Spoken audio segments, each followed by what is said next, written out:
Ladies and gentlemen, welcome to Diglipur, north Andaman. যে সমস্ত ট্যুরিস্টরা port Blair, Havelock, নীল island এবং বারাটাং থেকে আন্দামান ট্যুর শেষ করতে চান তাদেরকে বলছি আরও 2 থেকে 3 দিন সময় নিয়ে একবার ডিগলিপুর থেকে ঘুরে আসুন। সৌন্দর্যের দিক দিয়ে এই দ্বীপের বিচ পৃথিবীর যে কোনো নামকরা বিচকে কড়া টক্কর দিতে পারবে। তাছাড়া আন্দামানের সবচেয়ে উঁচু স্থান স্যাডেল পিক, আর ডিসেম্বর থেকে মার্চ মাসে আসলে টার্টেল নেস্টিং দেখতে পাবেন। আজকের এই ভিডিওতে আমরা তোমাদের কাছে তুলে ধরব পোর্ট ব্লেয়ার থেকে ডিগলিপুর ভ্রমণের মোট খরচ সহ ট্যুর প্ল্যান। কোন কোন উপায়ে পোর্ট ব্লেয়ার থেকে আসবেন, রিসোর্ট কোথায় নেবেন, খাওয়া দাওয়া কোথায় করবেন, সাইট সিইং এর জন্য কি কি আছে, কিভাবে সাইট সিইং এর জন্য গাড়ি বুক করবেন, এই সমস্ত প্রশ্নের উত্তর এই ভিডিওতে পেয়ে যাবেন।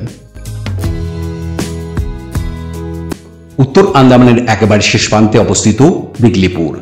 ডিগলিপুর আসতে হলে সবার প্রথম আসতে হবে পোর্ট ব্লেয়ার। সেখান থেকে ডিগলিপুর আসবার 4টি উপায় আছে। প্রথমত গভর্নমেন্ট শিপে ভাড়া পড়বে 1455 টাকা থেকে 4075 টাকা।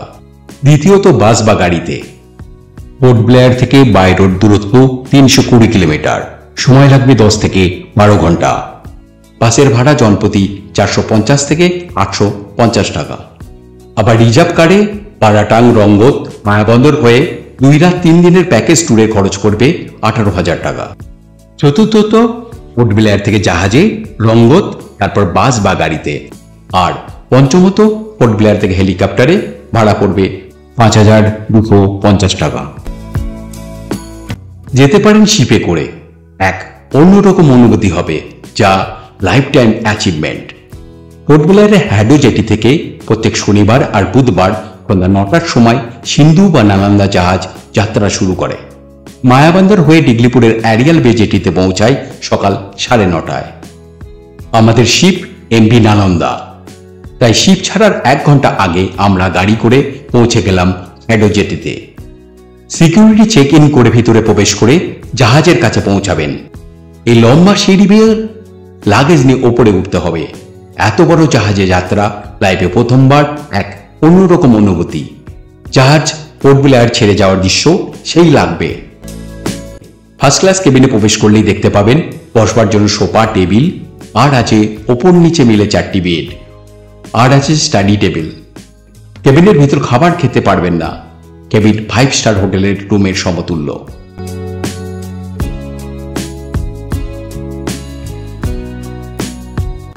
আবার টয়লেটটাও খুব সুন্দর। টয়লেটে একটি বেসিন, মিরর, ওয়েস্টার্ন কোমোড, স্নান করবার জন্য shower, hand shower, hot and cold ওয়াটারের ব্যবস্থা আছে।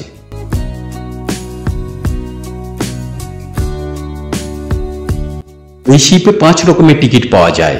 অনলাইনে ডিএসএস আন্দামানের ওয়েবসাইট থেকে আর কাউন্টার থেকে টিকিট বুকিং করতে পারবেন।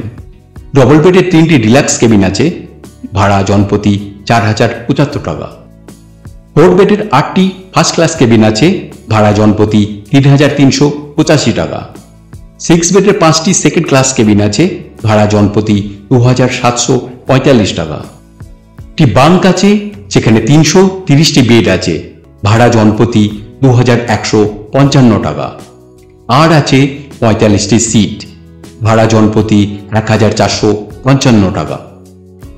এই শিপে ক্যান্টিন আছে, এখানে খাবার কিনতে পারবেন, আবার বাইরের খাবারও খেতে পারবেন। নাম না জানা ছোট ছোট দ্বীপকে বাই বাই করে জাহাজ সকাল 6টার সময় মায়াবন্দর পৌঁছায়। এখানে আধ ঘন্টা নোঙর করে যাত্রী ওঠানামার জন্য।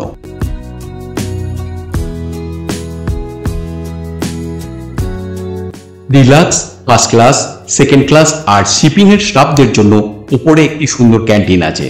ব্রেকফাস্টের কুপন জনপ্রতি 100 টাকা দিয়ে সকাল 7টার সময় সংগ্রহ করতে হয়।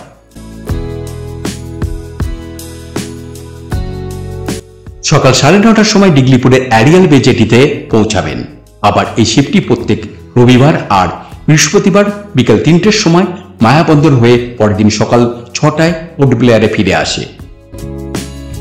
অ্যারিয়াল বে জেটিতে জাহাজ থেকে নেমে লাগেজ রেখে কিছু শুকনো খাবার আর স্নান করবার জন্য জামা কাপড় নিয়ে চলে যান রস অ্যান্ড স্মিথ আইল্যান্ডে।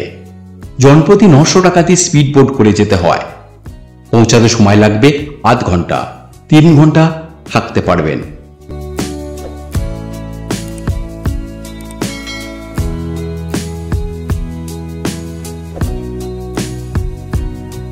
রস এবং স্মিথ দুটি পাশাপাশি আইল্যান্ড, যা টুইন আইল্যান্ড নামে পরিচিত।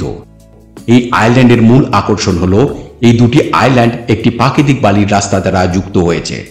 জোয়ারের সময় তারা আলাদা হয়ে যায়, ভাটার সময় তাদের মধ্যে একটি সরু পথ খুলে যায়। তখন হেঁটে হেঁটে এক আইল্যান্ড থেকে অন্য আইল্যান্ডে যাওয়া যায়। এখানকার জল স্ফটিক স্বচ্ছ এবং মণি সবুজ রঙের। রস এবং স্মিথ দ্বীপপুঞ্জে সূর্যস্থান একটি চমৎকার অভিজ্ঞতা। সৌন্দর্যের দিক দিয়ে এই দ্বীপের বীচ পৃথিবীর যে কোনো নামকরা বীচকে কড়া টক্কর দিতে পারবে।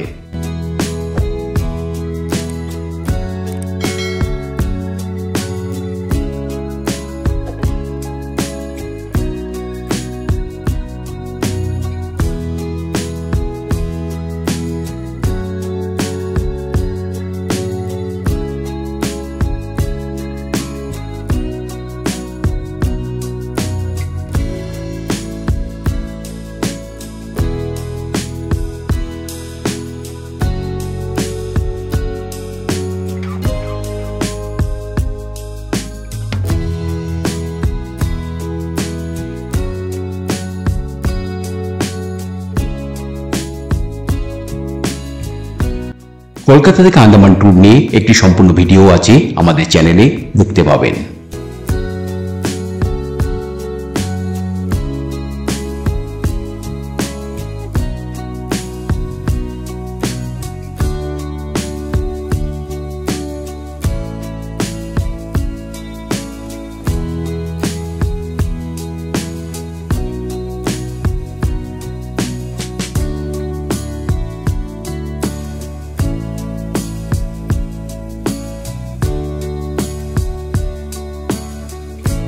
তিন ঘন্টা সময় কখন শেষ হয়ে যাবে বুঝতে পারবেন না।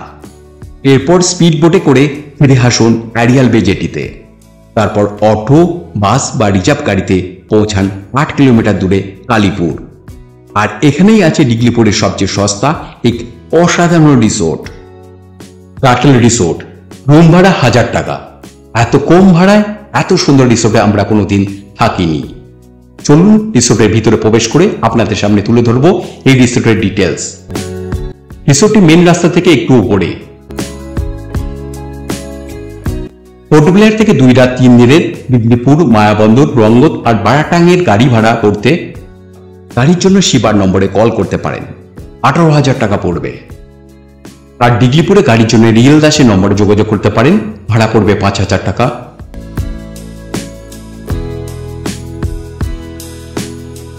এই দুতলা রিসোর্টে মোট 10টি রুম আছে। তার মধ্যে 8টি অনলাইনে বুকিং করতে পারবেন andamanTourism.gov.in থেকে। বাকি 2টি অফলাইনে স্পট বুকিং হয়। রুমটা খুবই সুন্দর আর একটি কিং সাইজ খাট, যেখানে 3 জন থাকতে পারবেন।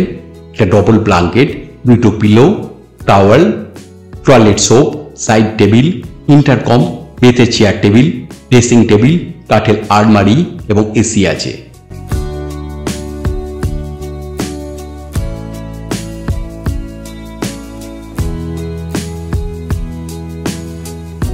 ব্যালকনি থেকে রিসোর্টের চারপাশে সবুজ গাছপালা দেখতে পাবেন।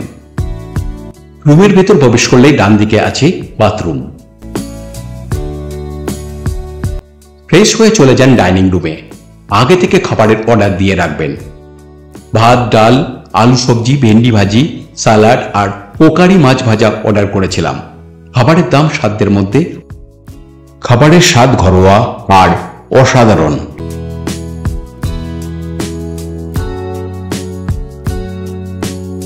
বিকেলে হেঁটে হেঁটে ঘুরে আসুন কালীপুর বিচ থেকে। অসাধারণ সুন্দর একটি বিচ, এখানে স্নান করতে পারবেন। এখান থেকে আন্দামানের সবচেয়ে উঁচু পাহাড় স্যাটেল পিক দেখতে পাবেন। কালীপুর বিচের নৈসর্গিক দৃশ্যও অনবদ্য। ডিগলিপুর টার্টল নেস্টিং এর জন্য জগৎ বিখ্যাত। তাই ডিসেম্বর থেকে ফেব্রুয়ারি মাসে আসলে রাত্রিতে টর্চের আলোয় কালীপুর বিচে অনেক টার্টেল দেখতে পাবেন। এই সময় নিজের হাতে টার্টেল সমুদ্রে ছাড়তে পারবেন।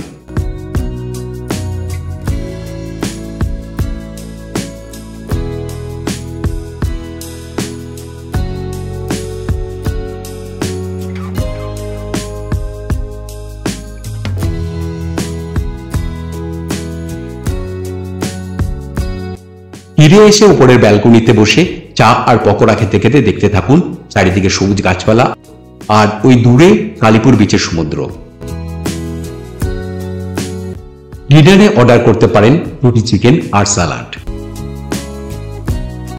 আকাশ পরিষ্কার থাকলে রিসোর্ট থেকে বা কালীপুর বিচ থেকে সানরাইজ দেখুন। সকালে চা বিস্কুট খেয়ে গাড়ি করে চলে যান সাইট সিনে। কালীপুর থেকে 4 কিলোমিটার দূরে লামিয়াতে অবস্থিত স্যাডেল পিক ন্যাশনাল পার্কের চেকপোস্ট। এখানে আছে লামিয়া বে বিচ, সুন্দর নালা ইকো ট্যুরিজম আর স্যাডেল পিক ট্রেকিং এর রাস্তা। জনপ্রতি 50 টাকা আর গাড়ির জন্য 30 টাকা দিয়ে পারমিশন নিয়ে ভিতরে প্রবেশ করতে হয়। গাড়িতে প্রায় 700 মিটার যেতে হবে। এখান থেকে স্যাডেল পিক যাওয়ার ট্রেকিং শুরু হয়। বাম দিকে কিছুটা যাওয়ার পর দেখতে পাবেন একটি ঘর্ষতা নালা। এই সুন্দর নালাটি স্যাডেল পিক থেকে জল এসে সমুদ্রে পড়েছে।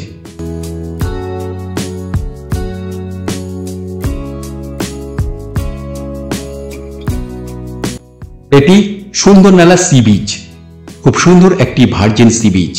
এখানে অনেক কেওড়া গাছ দেখতে পাবেন। কেওড়া জল কেওড়া ফুল থেকে তৈরি হয়। আবার এখান থেকে খুব ভালোভাবে স্যাডেল পিক দেখতে পাবেন। এই বিচের মূল আকর্ষণ হলো টার্টেল নেস্টিং। তাই ডিসেম্বর থেকে ফেব্রুয়ারি মাসে আসলে অনেক টার্টেল দেখতে পাবেন। নিজের হাতে টার্টেল সমুদ্রে ছাড়তে পারবেন।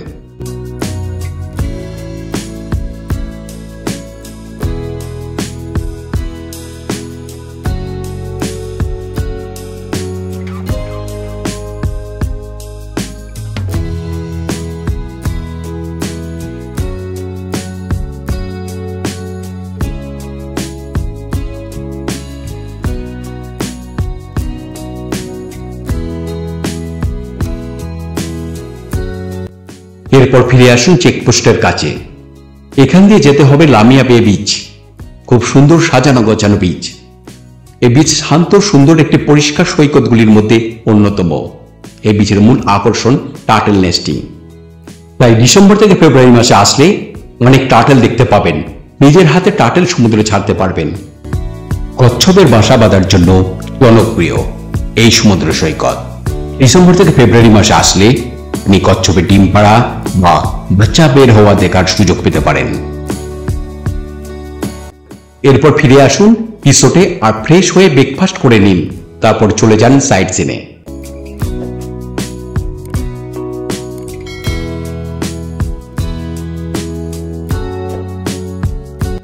এবার গন্তব্য শ্যামনগর মাঠ ভলকানো।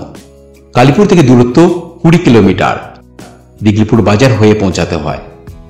শ্যামনগর মাঠ ভলকানো, এখান থেকে জঙ্গলের মধ্যে দিয়ে কিছুটা যাওয়ার পর দেখতে পাবেন নতুন মাটির ঢিপি। বারাটাং নিয়ে একটি ভিডিও আছে আমাদের চ্যানেলে, দেখতে পাবেন।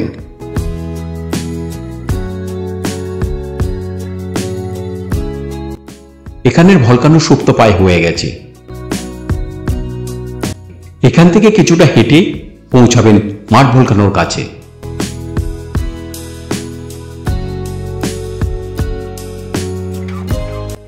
গলানো কাদা যেন অবিরাম ঠেলে বেরিয়ে আসতে চাইছে। এখানে এইরকম বেশ কয়েকটি জায়গা দেখতে পাবেন। আগ্নেয়গিরির লাভা স্রোত বের হয় শুনেছি, কিন্তু কাদার স্রোত এইভাবে বেরোয় এখানে না আসলে বিশ্বাস করতে পারতেন না। কাদামাটি আগ্নেয়গিরির ভূগর্ভস্থ গ্যাসের চাপের কারণেই তৈরি। স্থানীয় ভাষায় যার নাম জাকায়। মিথেন, কার্বন ডাইঅক্সাইড আর নাইট্রোজেন গ্যাস ভূগর্ভ থেকে উঠে এসে ভূপৃষ্ঠের মাটি ফাটিয়ে কাদা ফোটায়। এটি আন্দামান দ্বীপপুঞ্জের বারাটাং, আর এখানেই দেখতে পাবেন এক অসাধারণ প্রাকৃতিক বিস্ময়।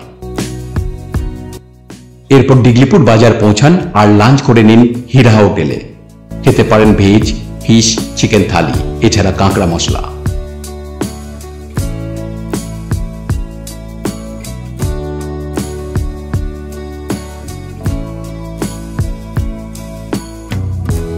লাঞ্চ করে দিঘলিপুর বাজারে কিছু কেনাকাটি করে চলে আসুন রিসোর্টে।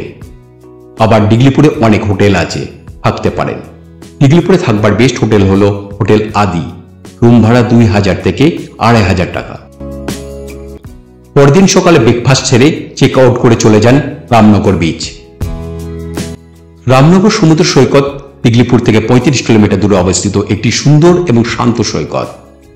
এই সমুদ্র সৈকত ইকো ট্যুরিজম হওয়ার জন্য পার্কের সুবিধা আছে, যেমন ইকো হাট, বেঞ্চ এবং বসবার সুব্যবস্থা করা হয়েছে। এখানকার স্ফটিক স্বচ্ছ গাঢ় নীল জল, সাদা বালি এই সৈকতের সৌন্দর্যকে বহুগুণে বাড়িয়ে তুলেছে। এই বিচের মূল আকর্ষণ হল কচ্ছপের বাসা বাঁধার জন্য সুপরিচিত, যা সকলকে আকৃষ্ট করে। এরপর চলে যান মায়াবন্দর বা রঙ্গত। দিঘলিপুর থেকে মায়াবন্দরের দূরত্ব 80 কিলোমিটার, সময় লাগবে 2 ঘন্টা।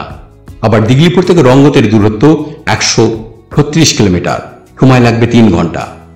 মিডল আন্দামানের রঙ্গত আইল্যান্ডের পাটবাট বেতে আন্দামান ট্যুরিজমের আর একটি 1000 টাকার দুর্দান্ত রিসোর্ট হর্সবিল নেস্টে থাকতে পারেন।